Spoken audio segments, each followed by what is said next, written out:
Hello everyone, it's your favorite Catboy Dash Attack. Happy Memorial Day. No avatar for this one, guys. Makes editing a little bit easier. We are 4 weeks away from the release of Final Fantasy XVI. To commemorate this, we're going to be making a lot of Final Fantasy videos and streams.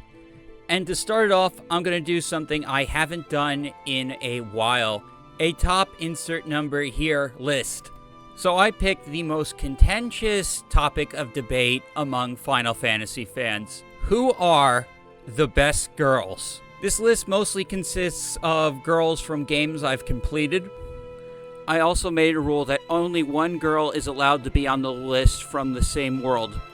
Which means, yes, either Tifa or Aerith is going to be excluded from this list at some point. So if you think I left your waifu out, please let me know in the comments and yell at me. All engagement helps the channel grow, so don't be shy if you want to debate or discuss. With that out of the way, let us begin.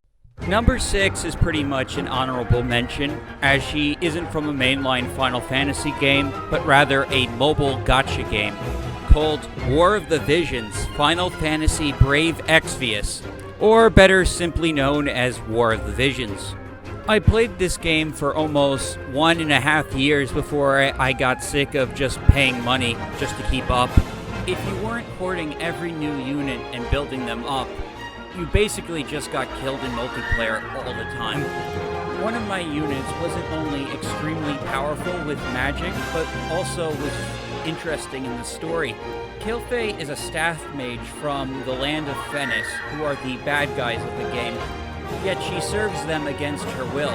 She's got a bit of a shy tsundere attitude, and has really strong magic attacks, but also has white mage as a sub-job so she can heal. Her limit burst attack is also very devastating, and lowers magic resistance, in addition to dealing large damage.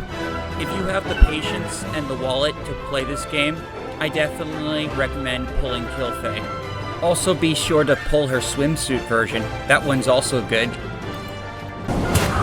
Shall we have some fun? May the sand consume you! It's so hot. Why don't you cool off?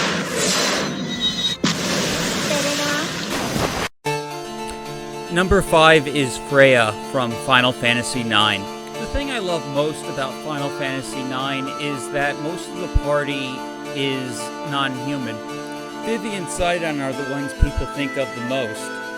But in the background, we have Freya, a character so powerful and so well written, it made me attracted to rats. As if I wasn't weird enough. Thanks, Square Enix. Furry jokes aside, she really is one of the best units to put in your party. Her damage output late game is insane.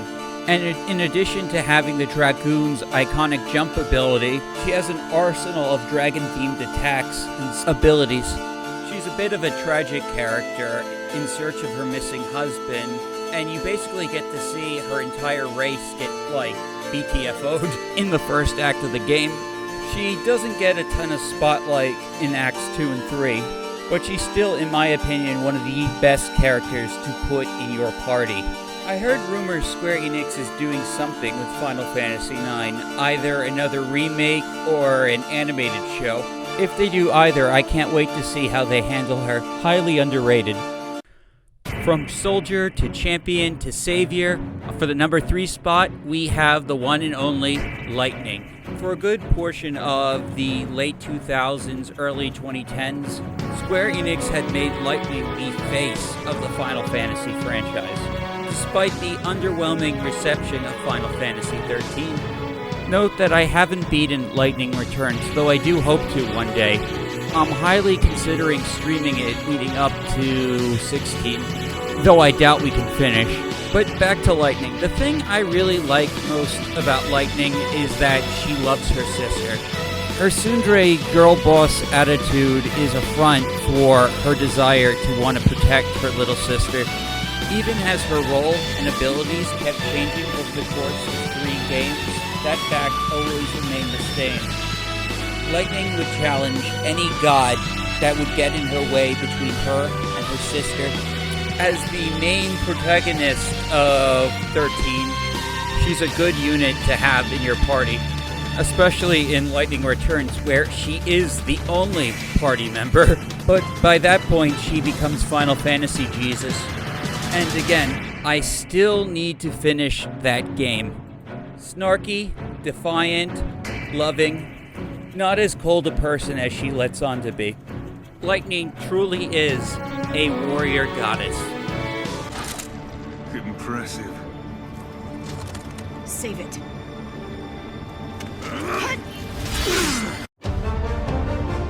Number 3 has been my crush since 2012, Y'shtola from Final Fantasy XIV. And even during the years I wasn't playing the game, I was happy to see her popularity grow, as well as her relevance in future expansions. I can't wait to see more of her as I continue through Final Fantasy XIV's expansions. If I was only basing this list on looks and who I want to bang, I'd probably make her number 1. But the truth is, the Final Fantasy franchise has a ton of great female characters. These next two surpassed Y'shtola because of gameplay and writing. Otherwise, she would have been my number 1.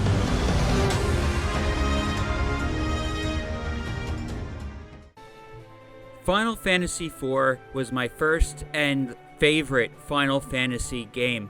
For a game that's 1 year older than me, I just found its story and depth of the characters to be way ahead of its time. I also really like Cecil's story, and I love the character of Rydia. Cecil ends up being responsible for her mother's death, and so to try and make amends, he ends up taking care of her until they are separated by the summoned Leviathan. Then, later on in the game, she comes back more powerful than ever, capable of using high-level black magic spells like Meteor and Flare, while also being able to summon Leviathan, Bahamut, and Odin. Afterwards, Rydia would become an archetype for the summoned characters. At the end of Final Fantasy IV, she ends up living in the realm of the summoned creatures, along with their king, Leviathan, and Queen Ashura. From a frightened little girl to a powerful mage, commanding some of the most powerful beings in the land, Rydia is just one of the many reasons Final Fantasy IV is my all-time favorite entry. And the number 1 Final Fantasy girl is Aerith from Final Fantasy VII and 7 Remake series.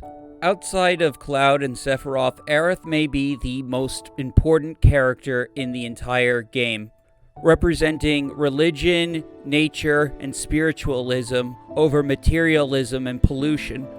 And even with her innocent look and demeanor, this girl is no saint. She absolutely loves to tease Cloud, egging him on to wear funny dresses to sneak into a bad guy's lair. She is the last of the ancients, a race of humans that was destroyed by Genova. Shinra would like nothing more than to study her, so they can further exploit the life stream. And of course, everyone knows what eventually happens to her midway through the game. But before that happens, she is absolutely an essential healer. And in Remake, she gets a bunch of offensive attacks like Judgment Ray, one of my favorite attacks in that game. Aerith is the heart and the soul of Final Fantasy VII's entire story and narrative. And that is why, despite Tifa's popularity, she could never be number 1 on this list. Funny, cheerful, tragic, Aerith more than deserves this number 1 spot on this list. Thank you all for watching this video. Please remember to hit the like button before you close out, and subscribe to the channel if you like what I had to say.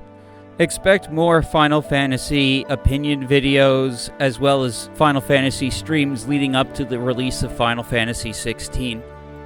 Till then, this is your favorite Catboy VTuber Dash Attack, signing out.